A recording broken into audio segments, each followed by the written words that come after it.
Ja, herzlich willkommen zum neuen Video auf dem Kanal Wohnmobil Privat mit Vermietung. Heute soll es mal darum gehen, wie ich das Wohnmobil wassertechnisch winterfest mache.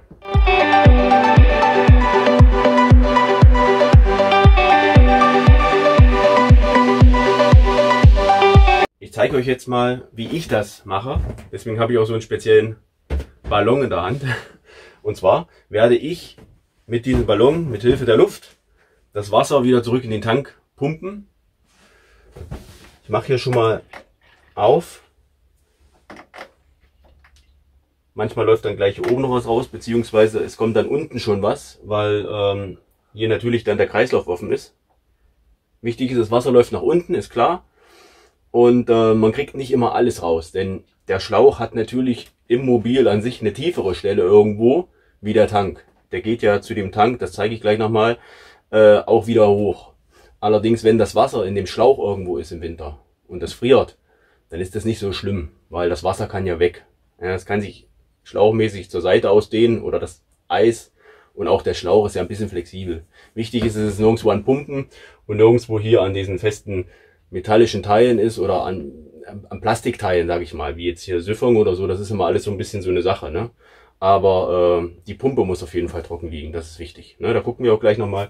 Jetzt versuchen wir erstmal vom Prinzip das Wasser von den verschiedenen Hähnen wieder zurückzuschieben. Wichtig ist, ihr müsst euer System ausschalten, sonst pumpt er natürlich Wasser jetzt hier. Ne? So, schauen wir mal. Wenn wir Glück haben, hören wir auch gleich, wie der Richtung Tank Wasser rausläuft aus der Leitung. Jetzt ziehe ich das hier einfach so drüber.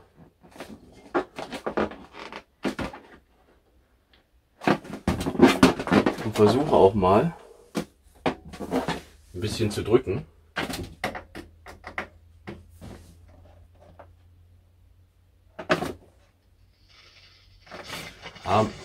Jetzt hört es schon. Ihr habt gesehen, dass eben gar nichts passiert am Anfang. Das braucht immer ein bisschen.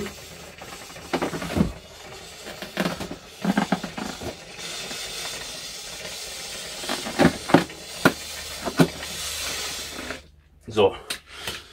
Was jetzt passiert ist technisch, ist, dass wir ganz einfach Luft in das Rohr geschickt haben. Und das Rohr hat nur ein Ende. Oder beziehungsweise die anderen Enden, die müsst ihr natürlich zumachen. Die anderen Hähne müsst ihr zumachen, die müsst ihr schließen, weil die Luft natürlich sonst daraus kommt.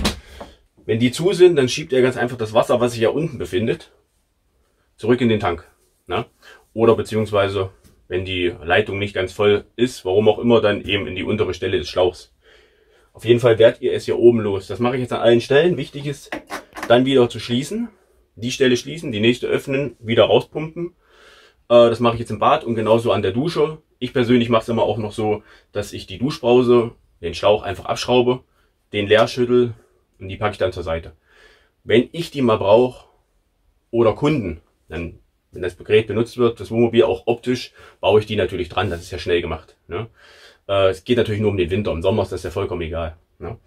Und dann zeige ich euch gleich noch, was ich da mit dem Tank mache. Als allererstes die Schläuche und Rohrleitungen leer pumpen mit dem Schlauch Richtung Tank und dann habt ihr das Wasser eigentlich nur noch im Tank und da schauen wir gleich. So, jetzt möchte ich euch was zum Wassertank zeigen. Wir haben jetzt das Wasser hier reingepumpt, beziehungsweise ist das hier diese Leitung, die ich vorhin erwähnt hatte. Das ist die Leitung, die das Wasser vom Tank zu euren Hähnen pumpt, beziehungsweise wir haben versucht zurückzupumpen. Die Leitung geht natürlich hier runter irgendwo. Das heißt, da steht immer Wasser drin. Das ist nicht zu verhindern wahrscheinlich. Ist aber nicht so wild, weil, wie ihr seht, das ist flexibel. Das hier ist der Luftschlauch, ganz einfach. Das heißt, wenn ihr hier sozusagen Wasser reinfüllt, dass das dann Ausgleich gibt. Was ich jetzt immer noch mache, ich versuche noch das Wasser hier rauszubekommen. Das heißt, ich trenne mir ganz einfach mal hier diese Leitung. Das ist nur der Sensor, der Fühler, aber ich kriege das sonst nicht hochgehoben aus. Ne? Dann nehme ich das hier raus und dann seht ihr schon eure Pumpe. Die kann bei euch ein bisschen anders aussehen. Das ist bei verschiedenen Geräten natürlich unterschiedlich. Diese Pumpe jetzt hier hat ein ganz spezielles System, ein super System. Das heißt, die heißt Quick, die Pumpe, das ist reich und das System heißt Quick. Das ist ganz gut. Hier muss man nur so einen Stift rausnehmen. Wichtig, nicht verlieren. Und dann kann man schon, ist auch so ein Thema, was schon mal interessant ist. Wenn man diese Scheibe hier hochdrückt, dann kann man das schon ganz einfach abziehen. Das war's schon. Ja? Und trotzdem ist das dicht, das ist super. Ne? Ihr müsstet das natürlich in dem Fall, wenn ihr dasselbe System habt, hier oben machen. Ich habe das jetzt vorhin schon mal gemacht. Ganz einfach, weil ich dieses Teil schon mal kaputt gemacht habe. Ich habe schon mal geschafft. Ne? Ich muss mir das mal neu bestellen. Ich kriege das zwar auf, aber jetzt nicht mit dem Quicksystem, sondern ich muss einen Schraubendreher nehmen. Geht genauso, aber ich muss es mir einfach mal neu besorgen. Aber Fakt ist, ihr müsst jetzt hier oben das rausnehmen, trennen, damit nur hier Rohr ist und das Wasser auch raus kann. Weil hier dazwischen ist so eine Blockade sozusagen, dass das Wasser nicht jedes Mal wieder, wenn ihr es hochgepumpt habt und ihr macht den Hahn aus, nicht jedes Mal wieder zurücklaufen kann, sondern hier ist so eine Blockade drin, dass das Wasser nur an einer Seite durch kann. Ihr macht das auf und dann könnt ihr das schön so hinlegen und dann könnt ihr das Wasser hier runterschieben. Ja? Also aufmachen beim Runterschieben. Wichtig. Wenn ihr jetzt mit dem Ballon runterschiebt. So. Das allerdings nur mal zum Ablauf, das wollte ich euch nur mal zeigen. Das brauchen wir jetzt zum Leermachen nicht zwingend. Das ist ein Thema, wenn ihr das Wasser aus den Leitungen drückt. Und wenn man jetzt hier reinschaut, dann sieht man auch genau die Pumpe und das Wasser. Und zwar ist das hier schon schön leer. Es gibt ja eine Stelle, die ist natürlich tiefer. Und das ist die Stelle, wo die Pumpe sitzt. Und ihr seht, hier ist jetzt ein bisschen Wasser drin. Das wollen wir natürlich noch raus haben. Weil wir wollen ja auf jeden Fall verhindern, dass die Pumpe irgendwie Wasser abbekommt im Winter. Ne? Dafür nehme ich natürlich ein sauberes Handtuch. Das ist ja der Frischwassertank. Das ist also ein frisches, sauberes Handtuch. Und da kommt ein bisschen Wasser. Grundsätzlich ist das für den Tank eigentlich kein Thema, wenn da ein bisschen Wasser drin ist. Aber die Pumpe, die sollte natürlich schon trocken sein. Ne? Man kann die Pumpe auch, wenn man möchte, rausnehmen und hinlegen oder was, ja. Aber ist ja nicht notwendig, wenn da unten das Wasser raus ist. So, das war's schon. Wasser raus. Und dann können wir alles wieder zumachen, alles wieder festmachen. Dann ist in der Leitung kein Wasser mehr und auch bei der Pumpe ist kein Wasser mehr. So, jetzt möchte ich euch noch was zur Heizanlage sagen. Und zwar habe ich hier die Truma E im Wohnmobil oder Truma, je nachdem. Das ist das Antifrostventil. Ne? Der schaltet bei einer gewissen Temperatur, bevor es friert, schaltet der automatisch auf und lässt das Wasser aus dem Heizer, aus dem Boiler sozusagen ab, damit er nicht kaputt frieren kann.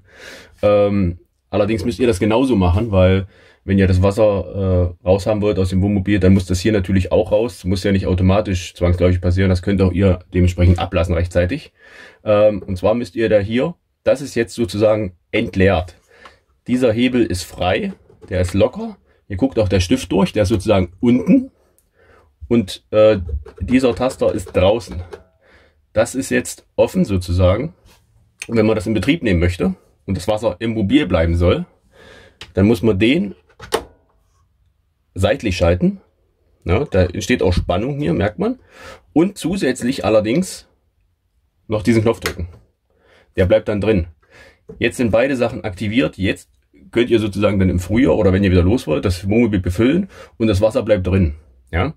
Wenn ihr leer machen wollt, selbstständig, dann müsst ihr einfach nur den Hebel wieder so schalten. Hopp. Da ist richtig Druck drauf und dann springt auch hier der Knopf raus und dann läuft das Wasser unterhalb des Wohnmobils in der Mitte raus. Und dann läuft der Boiler leer und ihr habt dann kein Risiko mehr, dass der kaputt frieren kann. So, das war das Video über das Thema Wasser ablassen und winterfest machen. Kurze Zusammenfassung nochmal. Wir hatten gesagt, wir müssen die Wasserleitung leer drücken, das Wasser zurück in den Frischwassertank. Den Frischwassertank trockenlegen, dass die Pumpe auch kein Problem bekommt. Ihr müsst die Heizung, in dem Fall bei mir die Truma, das Wasser ablassen. Ihr müsst eure Toilettenkassette ausleeren oder vielleicht sogar mit ins Haus nehmen oder in den Keller, irgendwo sie nicht frieren kann. Und ja, den Abwassertank auch ablaufen lassen. Das ist ja ein gängiges Thema. Ansonsten freue ich mich, wenn ihr zukünftig auch weiter dabei seid, den Kanal abonniert, die Glocke aktiviert, dass ihr auch seht, wann ein neues Video da ist. Und dann freue ich mich drauf, wenn wir zukünftig noch weitere Videos ich drehen kann und ihr sie schaut. Und bis dann, alles Gute. Ciao.